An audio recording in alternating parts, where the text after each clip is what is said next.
Hey, what's going on? Brian here. Hope you're doing well, and I'm really excited because today we're going to be talking with, uh, first of all, one of my favorite people in the world. I've had a chance to meet her and work with her very closely, her and her husband Vernon, and it's been an awesome journey. And we actually, we're still doing some things together. But I wanted to bring her on to talk about her journey, her process, the ups, the downs, everything, to help give you some insight not only in what to do in your e-commerce brand and as you start to scale, but mistakes to avoid. I think sometimes the best way to get answers to what we should be doing is to figure out what we should not be doing. And if we can learn from the mistakes of others, that's going to help us move a lot faster. So I know Katie, she's an open book. That's why I wanted to bring her on. She's an amazing person. So Katie, thanks for taking the time. And Hey, thanks for having me. so you are, and I'm actually not sure about this. I know you have sort of entrepreneurship in your, I think in your DNA. Like I know whether you've owned your own business or not, it seems to me like you've approached things always as kind of a business owner, right? Whether you Yeah. were, it's your own brand or anything you've done, you always had this big sense of like personal responsibility about your future.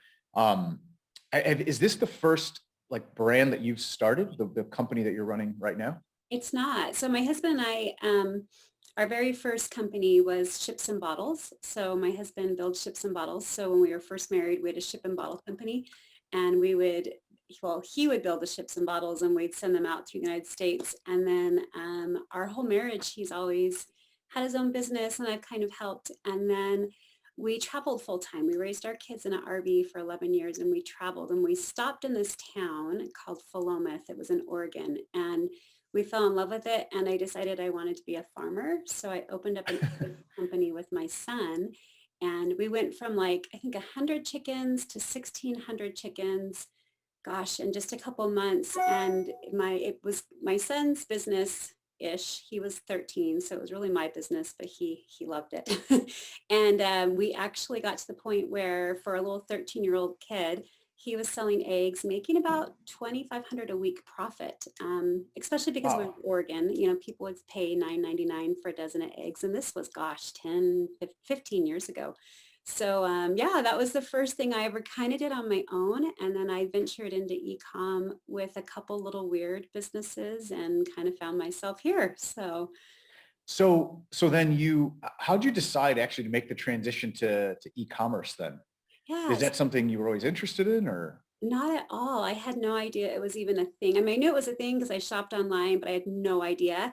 And I started a business with two friends, and one of them had a mentor, Allison Prince, and she had a big conference, and there was an extra ticket. So I just went, and I was like, what am I doing? Because before I was like, my husband would take the whole day off work, and we would load all my inventory into a trailer, and we'd take it to a big convention hall. We do a pop-up, and we'd spend like days just loading and unloading. And we're just getting too old for it. And I thought, this is insane. And then when I heard all these stories that you can sell online just as a person, like I thought, you have to have this huge company. And so that's how it started.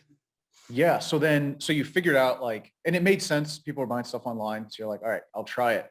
Yeah. And you guys actually had pretty quick success. Now I'm sure part of that, no one talks about this piece. Like you clearly have this entrepreneurial side to you. I mean, you had the ships and bottles, you built like, so is it a farm? Is that what you built? Like, Yeah, it was crazy. We knew nothing about farming, and we ended up, we did eggs and meat chickens and pork and lamb. And I think for me, the one thing that I've always thought was so important for my kids, especially because we always homeschooled, was finding a mentor, right?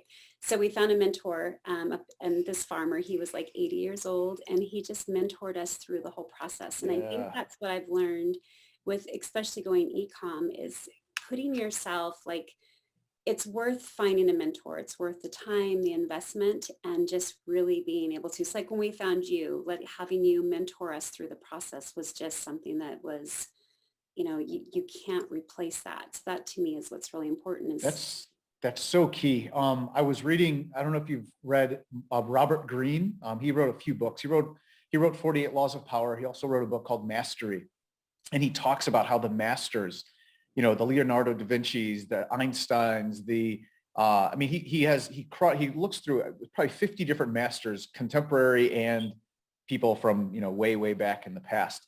And he basically finds these commonalities on how they became masters. And there's always this common theme where they find a mentor. There's always a guide. There's always a mentor.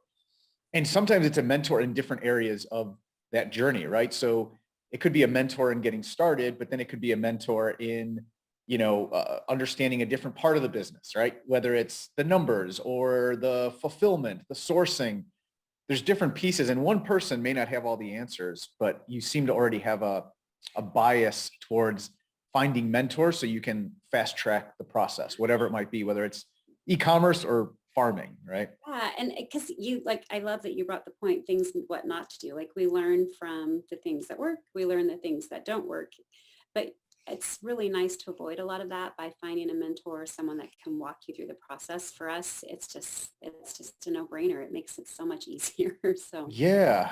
And one of the things about mentors, if you're listening or watching this, is, mentors, they can be actual people that are with you, that you actually work with one-on-one. You can also have virtual mentors that you maybe have never met. I mean, Warren Buffett and Charlie Munger have been mentors to me. They've influenced my life in a huge way.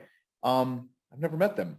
So in a lot of ways, Katie, you're able to be that for people listening right now and being sort of a mentor where you've achieved a point in the business. I happen to know this. I mean, you went from zero in sales to, seven figures a month almost. I mean, actually you did with all the combined income streams, definitely seven figures a month. And there's been a lot of ups and downs and challenges, and you've been forced to grow and become someone else in a lot of ways, right? So that you can be the person to handle those new challenges. I guess if we look at what are the things that people should be mindful of what they should do, if let's say someone right now is listening, they've already established their e-commerce brand, they're making sales. Like, what are some of the things you would have them say? Like, make sure you're doing this. For me, it was such a new concept. So the sales were awesome. Like every time the sales came in, I was so excited. But the one thing that I didn't do until, so we've been doing this for about 20 months now, and about maybe 10 months into, I finally realized, wait a second, I don't really know my numbers.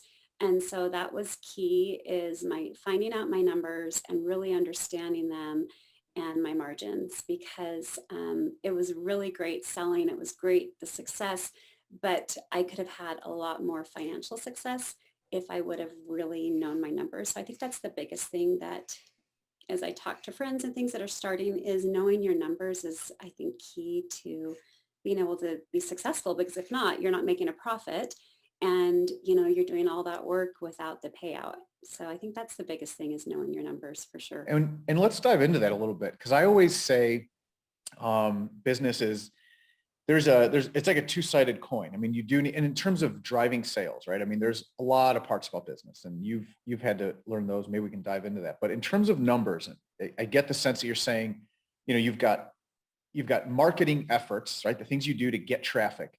And then you have metrics. This is what I always say. There's like two sides to this like marketing coin. There's like the marketing effort, the messaging, getting it out there, getting traffic, influencers, whatever it is.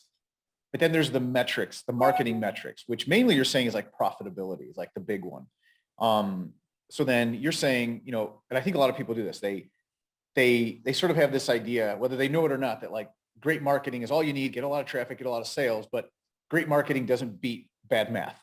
Right. So you can have all the marketing in the world, all the traffic, all the sales, but if the math doesn't work out, then you end up kind of just running in place, like on a treadmill. So what are some of those numbers? I mean, it seems like profitability is really the big one that for you, maybe you would say, hey, early on, like get those numbers sorted out, right? Yeah, well, and we're handmade. So we have so many raw materials and so many parts, and our employees, we have lots and lots of employees. There's so many touch points for our product. So for us, it was really trying to break that down and find out how much are we really spending per product with our employee time. And then also just really, for me, it was paying attention to the change in the markets, and we started right before COVID hit, and just all the price changes, and just really trying to keep track of that. And I thought, oh, I could do everything on my own. And I needed a mentor in my finances. And so finding a great accountant who literally sits down with me every week and we go, profit and loss each week. For me, the last 5 months, that's been business changing for us, is just to really delve in and see what we're really spending. And it's helped us learn, for us, what is that sweet spot? Scaling is really important, but finding that sweet spot to where sometimes when you scale so much, then your profit, actually your margins kind of decrease a little bit because there's more overhead. So just really watching that and making sure you find that sweet spot. And that's took me a little bit to figure out that I needed to do that. And it's been great since we've started doing that. So So it's interesting. So if you're listening, right, I mean, what's a common theme already? Find mentors through different stages of the process. And as you have new challenges, find mentors to help you move quickly through that so you're not reinventing the wheel. Early on, I think, and this is a common thing where people say, well, let me get sales first, then I'll worry about the numbers. You're saying, no. Actually, worry about, consider the numbers first, because that'll actually give you not only clarity, but in a lot of ways, when you start thinking about the numbers, that'll help you with product selection and understanding, is this even viable? Like, can I even create a business out of this, right? Because if you have a 10% margin or a 15% margin, that's gonna be really, really difficult, especially in e-commerce, versus if you can, whether it's through the supplier or through which products you do choose, what your pricing should be, like all of that should be a byproduct of you wanting to achieve a certain profit margin, let's say, right? Yeah. And do that first instead of waiting till the end when sales are ramping up and now you're running around like crazy and it turns out, oh wait, profit margin actually wasn't that great. Yeah. Yeah. And I think I just went to a conference this weekend and I was teaching some classes and we were talking to some of the students on what do you want to focus on? What is your product? Tell us about it. And as we talked about numbers, I think at least for me, especially because we're handmade, I love the creative side of the business. I love creating. I love thinking of deals. All of that is kind of who I am. As far as the numbers and the processes and things, I'm learning to do that now. I'm starting to geek out more on that now and I'm loving it. But I think to be an entrepreneur, sometimes you have more of the creative spirit and the let's go and I'm just going to work as hard as I can. And we forget to slow down and look at what we're really doing. And I think that's so what would you say, Katie? Because I think that's really common where people, especially entrepreneurs, they're more visionaries, they're more big picture and doing whatever it takes to make that future they imagine a reality. They tend to be more of that mindset than like analytical and details and very technical. Now, what would you recommend to somebody if that's who they are? They're an entrepreneur, they're building this business, they're more the visionary. Like, what would you say? Because you can't just say, oh, well, I'm going to ignore the numbers. What would you say to them? I would say hire help because sometimes I think, like for me, like by hiring you with my marketing, that was able to take that brain space off of my plate. It's something I'm not great at. I spend way too much time trying to figure it out. Same with my accountant. It's something I don't really love, so I kind of put it off. But by hiring the right people, and when you're in the position to hire the right people, then it gives you a chance to actually build your business. And so for a long time, I kept having a mentor say, hire out your shipping. And I kept thinking, no, it's going to cost me $500 a month to hire out shipping when I first started. And that's $500 I can keep in my pocket. But really, that's completely backwards. That's $500 that you put out, but then that gives you, these 20 hours to where you can actually focus on what you're good at and growing your business. So I think for me, it's hiring the right people that can help you with the areas where you're weak.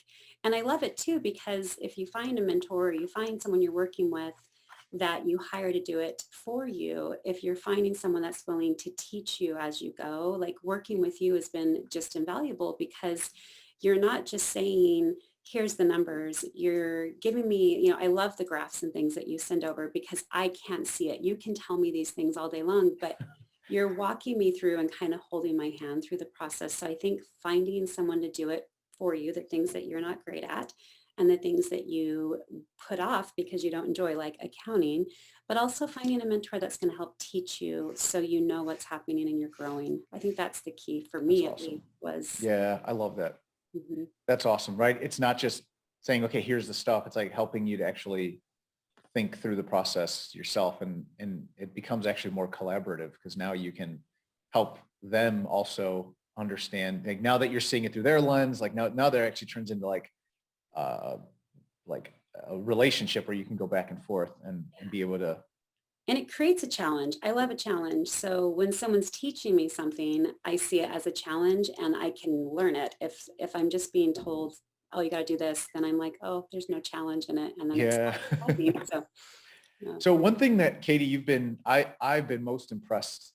So many things impressed me about you. I love you and Vernon. I think you guys are amazing.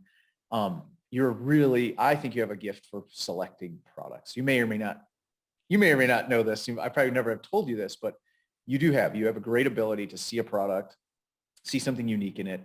I know you've had, like I said, you've had success in selling before. I feel like you have a sort of connection on understanding why people want things. So could you talk through not just the selection process of why you originally started with the products you sell now, but I feel like you do a good job evolving too. You're seeing other products that you want to add to the product line. Someone could be listening now and they're trying to get started. That's one challenge. Where do you start? But even after you have a winning product, like the market changes and competitors come in and now you have to evolve, right? And you've experienced that. So it's like, could you talk through your process of product selection and I guess what you're looking for when you're going to move forward with the product? I think it's important. Well, one, to have passion. I don't know if you know what my first e-com product was, but I didn't like it. No, I don't. Um, so my two friends and I, we started a model-free lingerie company. So we wanted a company where husbands and wives could go shop for lingerie. It's model-free. You're not going to end up on some, yucky page or whatever. And that was a great idea because it weighs like 3 ounces, Yeah. Lightweight, high price. Yeah, like fast turnaround. We're in Utah. It comes from California. And I went to my first lingerie, it was an adult, I don't know why we're on this topic now, like just conference where you go and you buy everything, right? Yeah, like a sourcing like I think of the expo. word Yeah. right now. An expo, thank you. And I went and I was like, not really in the guys that were trying to sell the stuff. It was just, and I was like, and I realized, went home and I tried to sell it. I was not excited about it. For me, it's finding a little bit of passion. So finding something that you like, and you don't have to always, you find a great product with a great margin, you can flip it and turn it and burn it. But for long-term for me was finding the product that I really thought I would enjoy, something that I resonated with because I felt it was really important to try to narrow down on my avatar. And so I think it's just keeping up with the trends. I know our product's a little trendy. Eventually it's going to go out. And so right now we have been able to bring in, we've brought in other products with the same basically fragrance. So our whole mission is to create memories through fragrance because scent is the closest form to memory. And so for us is just finding something that we feel like our avatar, because we already have our people, finding something that we can keep bringing to them that's new, but different enough, but similar enough to our product now, and just really serving our avatar. So that's what we're trying to do right now, is just focus on that person because we know who they are. So finding the needs that they have is where we're focused right now. It is awesome. Okay, there's such a key insight there for me. I love it. I hope everyone picks up on this. You nailed down like an overall theme for what you do, right? You don't just sell a product that does a thing. It's the impact of fragrance, of scent, right? So that is sort of that's like the thesis for the brand. That's like your North Star. Yeah. So then everything else. So now it adds some structure. You're not saying I sell apparel or I sell home decor. It's not one thing. You have this North Star. That's an overall theme to what you're doing. And now that guides like what products you're selecting. Yeah. But at the same time, it has to be something you're passionate about. And ultimately, I think the reason why you've always done well and you always will do well. And I was talking to a friend about this is you're not an imitator, you're an innovator. So it's really easy to imitate. And I think there's something to be said for modeling. I think there's something to be said for looking at what works, right? What are trends? And to a certain degree, imitating those trends, right? So that we can break through into the market. But if all you're doing is imitating, you're always going to be behind, right? And for you, I feel like you're an innovator in that you're thinking of the next thing. You're thinking, okay, fragrance is the common theme. Okay, well, how do we solve that problem? You know, whether it's an aspiration or a pain point people want to run away from, how do we solve this problem of, you know, using fragrance to connect to memories or whatever, or to create a certain environment in our home or whatever it is. Like, and now you're innovating on that idea. So there's so many ways that you could express that. Whereas most people, I think, just imitate. That's all they do. And that works for a little bit, but then you're gonna be running around, right, looking for the next thing to imitate. And it completely takes the creative process out of being a business owner, which really I think is the thing that rewards us more than anything. And it's finding, like for us, so our main product is candles, and fall and winter, it's cozy. You know, when it's 104 degrees outside, you don't necessarily think, I'm going to go light my candle. Yeah. And so for us, it's trying to find products. So we haven't really told anyone, but I'm sure this won't go out right away. We're announcing it in a couple weeks. We just found a really great eco-friendly, plant-based, amazing laundry detergent. And so we're scenting those with our 5 top candle fragrances, because what we hear from people is, when I have this fragrance burning in my home, it reminds me of my grandma, or whatever it might be, whatever that memory is for you. And so trying to keep the theme of fragrance, but finding new products that we can carry out year round that support us during our high months and our low months. And that, I think, is fun. I mean, it's fun to find things that are a little bit out of the box, but things that are common. So finding that, I mean, everybody has to have laundry detergent, right? And so finding something that's a necessity, but out of the box enough that they feel like they're exclusive, has been what we're trying to do. Our people love the exclusivity of our products. And so whatever we can do to bring in that, to keep it in their home, is the only way I think we can keep growing without being stuck with our one product, if that makes any Yeah. sense at all. Yeah, for sure. And you say people love exclusivity. I think there's a gold nugget there. What do you mean by that? So we have been really lucky with my husband always says, stop saying lucky, you work really hard for it. And so I guess really strategic, I guess, in trying to connect with our email flows before we get our customers into campaigns, but trying to connect with them that Hive and Home is exclusive just for them, that it's where they want to be, where they want to stay. And so our customers have really feel like our brand is kind of exclusive to just them too, because we hit them with these special emails only for our exclusive members. And we just keep saying that over and over. So I'm kind of silly. I'm so grateful for any sell. And so this is like, honestly, legit, and my kids make fun of me. I keep my ringer on my phone. And so whenever I get a sell, it does that cha-ching. And I honestly, if I'm able to, like if I'm at church or something, I don't, but I look at it, and if Catherine made a sell, then now I'm feeling silly even sharing this with you. I say out loud, thank you, Catherine. And I say, thank you, Heavenly Father, for bringing Catherine to my site, which might sound kind of funny, but I'm so grateful for them. And what we've started doing with that, as when that sell comes through, I click on it to see her first and last name, and then it tells me how many orders they've had. And so I think exclusivity for our customers is, if we have a customer that has more than 10 orders, when that order comes in, I immediately just hit call on my phone, and I call them. They never answer because it's a number they don't know. Or if they do, and we just say, hey, this is Katie with Hive and Home. I'm so grateful for you. I can't believe that you ordered from us again. This is, you really mean a lot to us. And we just kind of try to make them feel like they're family. And those little things and then we send them a free gift. We just say, your order just came in. We're going to send you something special in your package. And I think that just exclusivity of feeling like they're part of us is key.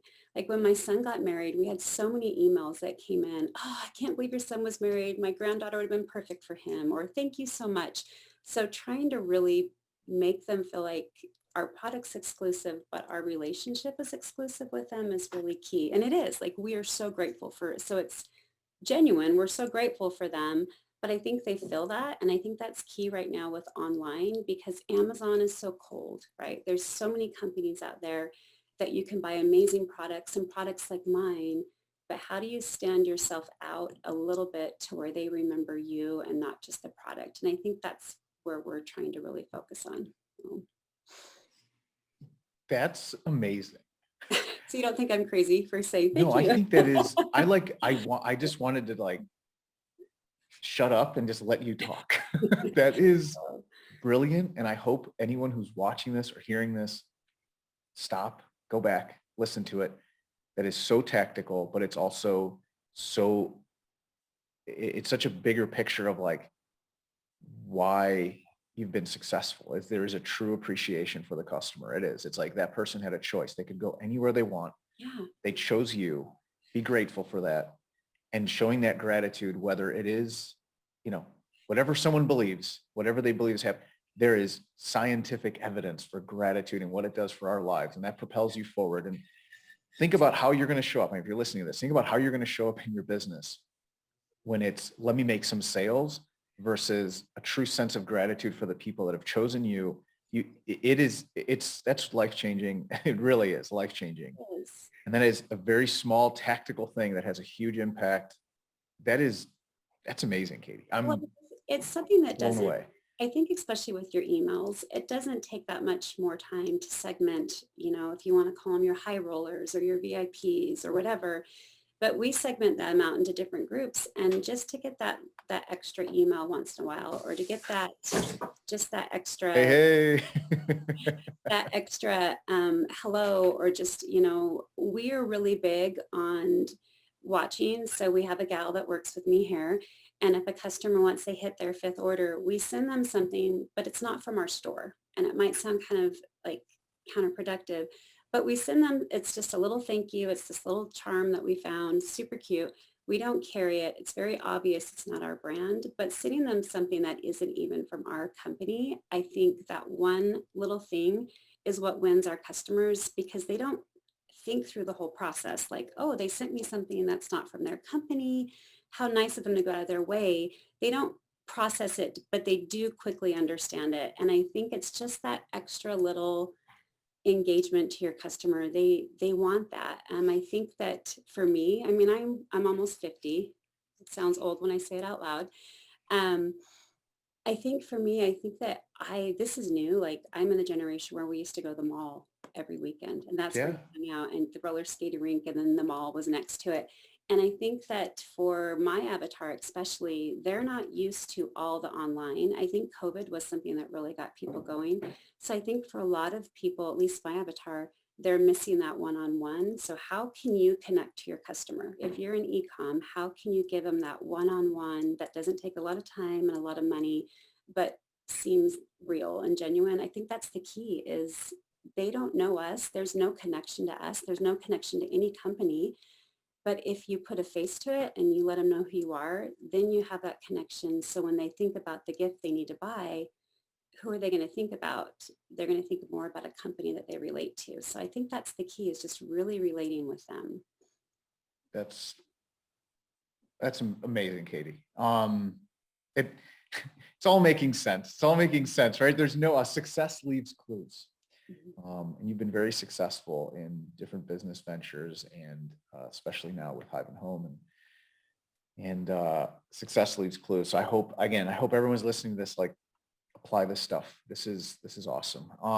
Okay, so we talked a little bit about things that people should do. Maybe as we wrap up, let's talk about what mistakes to avoid. Let's invert the question. What not to do. I mean, and you've had several businesses. This one has grown pretty, is Vernon back? Oh, is it, you got some delivery? That's okay. Go ahead. If we can invert the question just for a second, what are mistakes to avoid? What are things that if someone's listening to this, you say, hey, don't do this. These are some things to look out for. I think for us, we grew really quickly, which I think is great. But when you scale, I think you have to watch, again, your numbers when you're scaling to see where you're at, to make sure it's making sense to keep scaling. And then inventory, watch your inventory. We're a new business, right? So COVID was different, and there wasn't a lot of supplies, and people were ordering like crazy. And so we didn't have prior years to look back on. And so really watching your inventory, not getting inventory heavy. That's one thing that we were a little inventory heavy. And then I think, what not to do? I think there's I think finding balance. So for us, we worked really hard. Like I have a couple of friends like, how did you do it? We all do ecom. How'd you do it? How'd you do it? Well, we were here 24 hours a day, literally. Like we didn't leave for like 4 or 5 days and we worked really hard. And I think when you're starting is finding that balance and finding out what's really important, like balancing out things so you don't get tired of your business or discouraged or resent it, but balancing out your life and making sure that because this is exciting. Like I go home and I'm sitting next to my husband in bed and we're watching a movie and I'm still on my computer, just going all night long. And making sure you put those relationships first and making sure that there's just balance. I think it's probably on a personal thing. That's the what not to do is keeping that balance there. Yeah. Okay. I think that's really good. And business is always personal. We're like, it's just business, not personal. Business is always personal. It is personal, right? I know. I worked with Allison Prince and it was funny. My first year, she's always say, okay, what's your goal? And I kept saying, it's not about the money. I don't care about the money. Well, now I'm like, what was I thinking? I do care about the money, but it was personal growth is what I was focusing on. And so Yeah. keeping that balance, I think is key too. And surround yourself with good people. It's funny. Have you ever asked for advice? Or in my family and my friends, everyone that told me that I shouldn't open a business didn't own a business. Surrounding yourself with the right people because I wasn't surrounded with the right people. So I wasn't getting that build up. I mean, you're never too big to teach and you're never too big to get mentored, right? Or there's a great way to say it. There's a great quote. Yeah. So what's interesting, so I had always had mentors. I've always been super blessed that these amazing people have come into my life. And sometimes I've bought my way in to get those mentors, but a lot of times these people have come across into my life. And early on, one of my first business mentors, he was the CEO of Kettle One. And he always told me, he said, always in your life, be mentored by someone and always in your life, be mentoring someone, like that, having that dynamic. So I think it's the same thing you're saying. So, all right, before we wrap up, one last question. This is really hard. Like business is hard. There's other things you could be doing. Why do it? 24 hours a day, 5 days a week, not sleeping, working like crazy. I mean, why do this for you? Like, why is that something you've chosen? Yeah, my why evolved. My why at first was it was fun. It was a hobby. And then when COVID hit, my husband pretty much lost his business, which was, our retirement was everything we put our life into. And so my why for a moment shifted to this is how I'm going to support my family. This is how I'm going to, how we're going to basically live. But that why really truly comes down to I'm a grandma, I'm a mom. This business gives me a chance to be a grandma when I want to be a grandma. My grandkids come to the warehouse. They're here 3 days a week with me. It gives me the flexibility and it's also teaching my own kids. I have 2 of my children that work for me and all of my kids are married and they're adults or they try to be adults. My youngest is 21. He's trying to be adult. He just got married. It's really fun to watch, but they are seeing me do hard things and they're seeing me make these choices that, sometimes I'm like, oh, I just made this decision. It wasn't the best for my business. And they're watching me, how I handle the good and bad. They're watching me when I'm stressed. How's mom handling it? And I think my why is just creating something for my family. I do have a child with some severe health issues that the goal is to let him take this over one day. But showing my family what you can do, letting my grandkids see that if you work hard and you want something, you go after it, you get it. And so that's kind of my why. It really focuses around my family and the freedom and the lessons that we're learning. That's awesome. That's beautiful, Katie. You're amazing. Like I said, I love you and Vernon so much. We're so I grateful love for working you. with you. And I know we got some exciting things coming up. So I can't wait to keep moving things forward. So thanks for taking the time. Thank I think you. there was I know. I mean, this was amazing to hear you. And what I hope is anyone who's listening or watching this will take action based on this and move their business forward. So thanks for taking the time and thanks for always being available to share the ups and the downs. I think that's a real gift for everybody. Oh, thank you. And we appreciate you. Thanks for letting us come on. Okay. All right, Katie. Thank you so much. All right. See ya.